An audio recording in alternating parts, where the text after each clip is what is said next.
اعوذ باللہ من الشیطان الرجیم بسم اللہ الرحمن الرحیم الحمد للہ رب العالمین والصلاة والسلام علی سید الانبیاء والمرسلین وخاتم النبیین اللہم صلی علی سیدنا و مولانا محمد النبی الامی وآلہ واصحابہ واہل بیتہ واتباعہ وبارک وسلم۔ معزز ناظرین، السلام علیکم ورحمۃ اللہ وبرکاتہ۔ جاذب پبلیکیشنز میں خوش آمدید۔ میں محمد سید جاذب آپ کی خدمت میں حاضر ہوں۔ تعلیم القرآن کا سلسلہ جاری ہے اور میں آپ کی خدمت میں سورۃ المائدہ کی تفصیلات و تشریحات پیش کر رہا ہوں۔ آج کی نشست میں سورۃ المائدہ کی آیت نمبر 89 شامل ہے۔ ارشاد باری تعالیٰ ہے، لا یؤاخذکم اللہ باللغو فی ایمانکم ولکن یؤاخذکم بما عقدتم الایمان فکفارتہ اطعام عشرة مساکین من اوسط ما تطعمون اہلیکم او کسوتہم او تحریر رقبہ فمن لم یجد فصیام ثلاثة ایام ذلک کفارۃ ایمانکم اذا حلفتم واحفظوا ایمانکم کذالک یبین اللہ لکم آیاتہ لعلکم تشکرون۔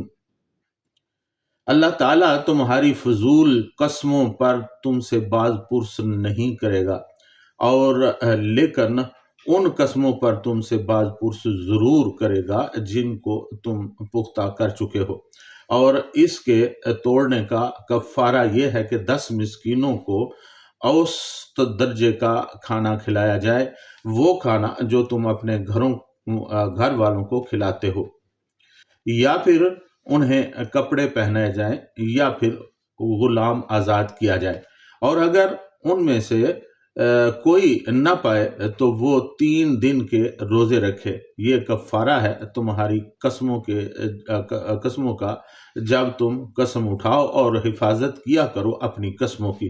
اسی طرح اللہ تعالیٰ اپنی آیات تمہارے لیے کھول کھول کر بیان کرتا ہے تاکہ تم شکر گزار بن جاؤ۔ لا یؤاخذکم اللہ باللغو فی ایمانکم ولکن یؤاخذکم بما عقدتم الایمان۔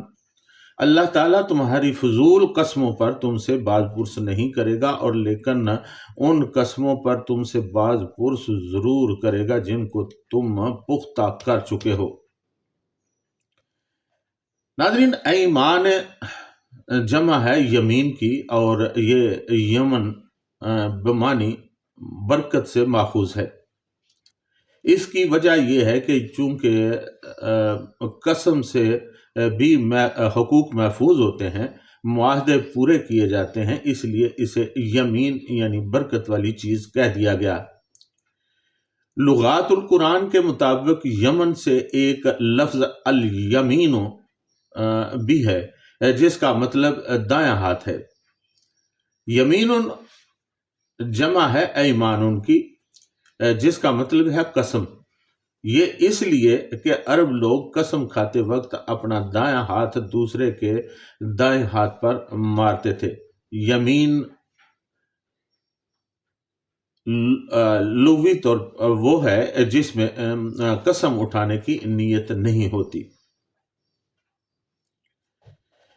بلکہ اثناء کمال میں واللہ کے الفاظ بلا سوچے سمجھے منہ سے نکل جاتے ہیں۔ ایسی قسم کا کوئی کفارہ نہیں، لیکن وہ قسمیں جو نیت و ارادہ سے اٹھائی گئی ہوں اور پھر انہیں پورا نہ کیا جائے تو اس قسم کو توڑنے پر باز پرس ہوگی اور کفارہ بھی دینا پڑے گا۔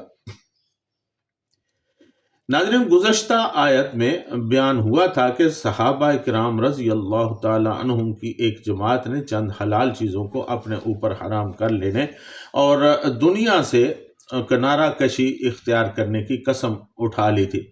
جب انہیں منع کیا گیا تو انہوں نے رسول اللہ صلی اللہ تعالی علیہ وآلہ وسلم سے پوچھا، اب ہماری قسموں کا کیا ہوگا؟ اس وقت اللہ تعالیٰ نے یہ آیت مبارکہ نازل فرمائی جس میں قسم کے احکام بیان کر دیے گئے۔ صحیح بخاری شریف میں حضرت عائشہ صدیقہ رضی اللہ تعالی عنہا سے منقول ہے کہ یہ آیت ایسے آدمی کے بارے میں اتری جو بات بات پر بغیر ارادہ قسم کے کہتا ہے واللہ، لا واللہ، بلا واللہ، اللہ کی قسم، کیوں نہیں بلکہ اللہ کی قسم۔ نیز وہ یہ فرماتی ہیں کہ میرے والد حضرت ابوبکر صدیق رضی اللہ تعالی عنہ کبھی قسم نہیں توڑتے تھے، یہاں تک کہ اللہ تعالیٰ نے کفارہ کی آیت نازل فرمائی۔ اس وقت وہ کہنے لگے میں جب قسم کھا لوں پھر اس کے خلاف کوئی اچھا سمجھوں تو اللہ تعالیٰ کی رخصت منظور کر کے وہ کام کر لیتا ہوں جسے اچھا سمجھتا ہوں۔ ناظرین، قسم کی 3 قسمیں ہیں۔ پہلی یمین لغو، یعنی غلط فہمی کی قسم۔ یہ وہ قسم ہے کہ آدمی کسی کو اپنے خیال میں صحیح جان کر قسم کھا لے اور حقیقت میں ایسا نہ ہو، ایسی قسم پر کفارہ نہیں ہے۔ دوسری قسم یہ ہے کہ اس کو یمین غموس کہتے ہیں، یعنی جھوٹی قسم، کسی گزشتہ واقعہ کے متعلق جان بوجھ کر جھوٹی قسم کھانا یہ حرام ہے۔ اور تیسری قسم ہے یمین منعقدہ، جو کسی آئندہ کے معاملے پر اسے پورا کرنے یا نہ کرنے کے لیے قسم کھائی جائے۔ کسی صحیح معاملہ پر کھائی گئی ایسی قسم توڑنا منع بھی ہے اور اس پر کفارہ بھی لازم ہے۔ قسم کی تیسری صورت پر ہی کفارہ لازم آتا ہے۔ ناظرین، کفارہ کا لغوی مطلب معنی وہ نیکی کا کام کرنا ہے جو کسی پہلے سے کیے ہوئے برے کام کا عوض بن کر اس کو ڈھانپ دے یا ختم کر دے۔ قرآن کریم اور احادیث میں بہت سے ایسے گناہوں کا ذکر ہے جن کے کفارے کا بیان کیا گیا ہے، مثلا قتل خطا کا کفارہ، زہار کا کفارہ، احرام کی حالت میں شکار کرنے کا کفارہ، فرضی روزہ توڑنے کا کفارہ، قسم توڑنے کا کفارہ اور کسی کو زخمی کرنے کا کفارہ وغیرہ۔ ان میں سے اکثر کفاروں میں قدر مشترک غلام کو آزاد کرنا ہے، جس سے معلوم ہوتا ہے کہ اسلامی نقطۂ نگاہ سے غلامی کا رواج ایک مذموم چیز تھی جسے آہستہ آہستہ ختم کر دیا گیا۔ آج الحمدللہ غلامی کا رواج نہیں رہا۔ فَكَفَّارَتُهُ إِطْعَامُ 10 مَسَاكِينَ مِنْ أَوْسَطِ مَا تُطْعِمُونَ أَهْلِيكُمْ أَوْ كِسْوَتُهُمْ أَوْ تَحْرِيرُ رَقَبَةٍ، اور اس کے توڑنے کا کفارہ یہ ہے کہ 10 مسکینوں کو اوسط درجے کا کھانا کھلایا جائے، وہ کھانا جو تم اپنے گھر والوں کو کھلاتے ہو، پھر انہیں کپڑے پہنائے جائیں یا پھر غلام آزاد کیا جائے۔ ناظرین، یہاں آیت مبارکہ میں قسم کا کفارہ بیان کیا گیا ہے، اور وہ یہ ہے کہ اگر کوئی قسم توڑے تو 10 مسکینوں کو کھانا کھلائے، اور وہ کھانا ایسا ہونا چاہیے جو عام طور پر خود اپنے گھر کھایا جاتا ہے، یعنی اوسط درجے کا 2 وقت کا کھانا، اور اگر یہ ممکن نہ ہو تو 10 مسکینوں کو پہننے کے لیے کپڑا مہیا کر دیا جائے، اور اگر یہ بھی ممکن نہ ہو تو ایک غلام آزاد کر دیا جائے۔ فَمَن لَّمْ يَجِدْ فَصِيَامُ 3 أَيَّامٍ، اور اگر ان میں سے کوئی نہ پائے تو وہ 3 دن کے روزے رکھے، یعنی ان 3 صورتوں میں سے اگر کوئی بھی ممکن نہ ہو تو مسلسل 3 روزے رکھے جائیں۔ ذَلِكَ كَفَّارَةُ أَيْمَانِكُمْ إِذَا حَلَفْتُمْ، یہ کفارہ ہے تمہاری قسموں کا جب تم قسم اٹھاؤ۔ یعنی اللہ تعالیٰ نے قسم توڑنے کی صورت میں کفارے کی تمام صورتوں کو کھول کر بیان کر دیا ہے۔ لوگوں کی سہولت کے پیش نظر 4 مختلف آپشنز دے دیے ہیں، ان میں سے کوئی بھی ممکن ہو تو اختیار کیا جا سکتا ہے۔ ناظرین، قسم توڑنے کے کفارے کے متعلق چند مسائل ذہن میں رکھنا بہت ضروری ہیں۔ پہلی چیز، مسکینوں کو کھانا کھلانے کی بجائے انہیں صدقہ فطر کی مقدار اناج بھی دیا جا سکتا ہے۔ دوسری، یہ بھی جائز ہے کہ ایک مسکین کو 10 روز تک کھانا دیا جائے یا کھلا دیا جائے۔ تیسرا، کھانا درمیانے درجے کا ہونا چاہیے، بہت ہی گھٹیا درجے کا کھانا درست نہیں۔ چوتھی چیز، مسکینوں کو کپڑے پہنائے جائیں تو وہ بھی درمیانے درجے کے ہونے چاہیے، اور درمیانے درجے کے کپڑے وہ ہیں جن سے اکثر بدن ڈھک سکے اور درمیانے درجے کے لوگ پہنتے ہوں، یعنی سوٹ بہت گھٹیا نہ ہو اور کم از کم 3 مہینے تک چل سکتا ہو۔ چوتھی چیز، روزہ سے کفارہ جب ہی ادا ہو سکتا ہے جب کہ کھانا کھلانے، کپڑا دینے اور غلام آزاد کرنے کی سکت نہ رکھتا ہو۔ اور پانچویں چیز، روزے رکھنے کے لیے ضروری ہے کہ یہ روزے مسلسل رکھے جائیں۔ اور ساتویں، کفارہ قسم توڑنے سے پہلے ادا کرنا درست نہیں ہے، قسم توڑنے کے بعد ہی اس کا اطلاق ہوتا ہے۔ ناظرین، قسموں کے مسائل کے بارے میں چند احادیث بھی آپ ملاحظہ فرمائیے۔ بخاری و مسلم شریف کتاب الایمان میں حضرت عمر رضی اللہ تعالیٰ عنہ کا قول ہے کہ اگر کسی نے قسم کھانا ہو تو اللہ کی قسم کھائے ورنہ چپ رہے۔ پھر سنن ابو داود کتاب الایمان میں رسول اللہ صلی اللہ تعالیٰ علیہ وآلہ وسلم کا ارشاد منقول ہے کہ جس نے اللہ کے علاوہ کسی اور کی قسم کھائی تو اس نے شرک کیا۔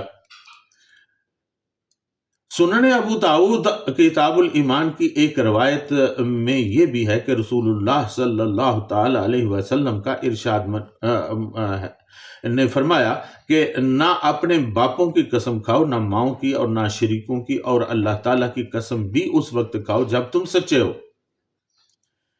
پھر بخاری شریف کتاب الایمان میں یہ روایت بھی درج ہے کہ رسول اللہ صلی اللہ تعالیٰ علیہ وسلم نے ارشاد فرمایا، کبیرہ گناہ یہ ہیں اللہ تعالیٰ کے ساتھ شرک کرنا، والدین کو ستانا، کسی کو قتل کرنا اور جھوٹی قسم کھانا۔ ترمذی شریف ابواب النذور والایمان میں درج ہے کہ رسول اللہ صلی اللہ تعالی علیہ وسلم نے ارشاد فرمایا، جو شخص کسی کام کے کرنے کی قسم کھائے پھر انشاءاللہ کہے تو اس پر قسم توڑنے کا کوئی گناہ نہیں ہوگا۔ پھر بخاری شریف کتاب الایمان میں حضرت براء بن عازب رضی اللہ تعالی عنہ روایت کرتے ہیں کہ رسول اللہ صلی اللہ تعالی علیہ وسلم نے قسم دینے والے کو قسم پورا کرنے کا حکم دیا ہے۔ پھر مسلم شریف کتاب الایمان میں رسول اللہ صلی اللہ تعالی علیہ وسلم کا ارشاد درج ہے کہ قسم میں قسم دلانے والے کی نیت کا اعتبار ہوگا۔ اور پھر بخاری شریف کتاب الایمان میں یہ بھی درج ہے کہ رسول اللہ صلی اللہ تعالی علیہ وسلم نے فرمایا، اگر تم کسی کام کے کرنے کی قسم کھا لو پھر کسی اور کام میں بہتری سمجھو تو اپنی قسم کا کفارہ ادا کرو اور وہ کام کرو جو بہتر ہے۔ واحفظوا ایمانکم، اور حفاظت کیا کرو اپنی قسموں کی، یعنی قسم اٹھانا کوئی اچھی بات نہیں ہے، اس سے بچنے کی کوشش کرنا چاہیے، اور اگر کسی معاملہ میں گواہ موجود نہ ہو اور قسم کے بغیر چارہ نہ ہو تو پھر اس کی اجازت بھی ہے لیکن اس کا پورا کرنا بھی ضروری ہے۔ اگر قسم اٹھا کر توڑ دی جائے تو اس کا کفارہ ادا کرنا لازم ہو جائے گا۔ کذالک یبین اللہ لکم آیاتہ، اس طرح اللہ تعالیٰ اپنی آیات تمہارے لیے کھول کر بیان کرتا ہے، یعنی اللہ تعالیٰ نے واضح طور پر بیان کر دیا ہے کہ کون سی چیز حلال ہے اور کون سی حرام، اور یہ بھی کہ تمہارے لیے بہتری کس چیز میں ہے، وہ اس لیے کہ لعلکم تشکرون، تاکہ تم شکر گزار بن کر رہو، یعنی تم اللہ تعالیٰ کی نعمتوں کا شکر ادا کر سکو۔ اس نے تمہیں جہالت سے نکال کر ایک روشن راستہ بتا دیا ہے، اب بہتری اسی میں ہے کہ تم اس روشن راستہ پر چلو اور اللہ تعالیٰ کی نعمتوں کا شکر ادا کرتے رہو۔ ناظرین، قسموں کے بارے میں بیان آپ نے سنا۔ آج بھی یہ رواج ہے کہ لا یعنی قسم کی قسمیں لوگ کھایا کرتے ہیں۔ تو اللہ تعالیٰ نے فرمایا کہ لا یعنی قسموں پر کوئی مواخذہ نہیں ہے، لیکن جو لوگ اپنے دل سے اور عادتاً نہیں بلکہ سچ مچ وہ قسم کھا لیتے ہیں تو پھر ان کو پورا کرنا بہت ضروری ہے، لیکن وہ قسم ایسی ہونا چاہیے جو نیکی پر منحصر ہو، جو برائی پیدا کرے، جو قسم برائی پیدا کرے اور برے کاموں کے لیے کھائی جائے وہ قسم نہیں کھانا چاہیے، اس پر گناہ ہوتا ہے، اور پھر اس کے توڑنے پر کفارہ تو لازمی ہی ہے۔ تو جو لوگ دل سے قسمیں کھاتے ہیں، جان بوجھ کر قسم کھاتے ہیں، تو وہ ان پر مواخذہ ہے، اور ان پر جو شرع نے حد بتائی ہے وہ ضروری ہے، اس کے توڑنے پر سزا ہے، وہ سزا پوری کرنا ضروری ہے، اس کا کفارہ ادا کیجیے، اور اجتناب کریں کہ عام طور پر قسمیں نہ ہی کھائی جائیں تو بہتر ہے۔ قسم کے بعد بغیر بھی اپنی بات کی جا سکتی ہے، منوائی جا سکتی ہے۔ بات کرنے میں اتنی قوت اور طاقت اور اتنا اسلوب ہونا چاہیے کہ سامنے والے کو اس کی سمجھ آ سکے اور اس پر یقین کر لے، اس پر خام خواہ کی قسم کھانا ضروری نہیں ہوتا۔ اور ناظرین، اللہ تعالیٰ کی آیات جو اللہ تعالیٰ فرماتا ہے کہ میں نے کھول کھول کر بیان کر دی ہیں، ان کو سمجھنا بہت ضروری ہے، ان کو پڑھیں، ان کو سمجھیں اور پھر ان پر عمل کریں۔ اللہ تعالیٰ ہمیں اس کی توفیق عطا فرمائے۔ اس کے ساتھ ہی آج کی نشست میں اجازت، وما علینا الا البلاغ المبین۔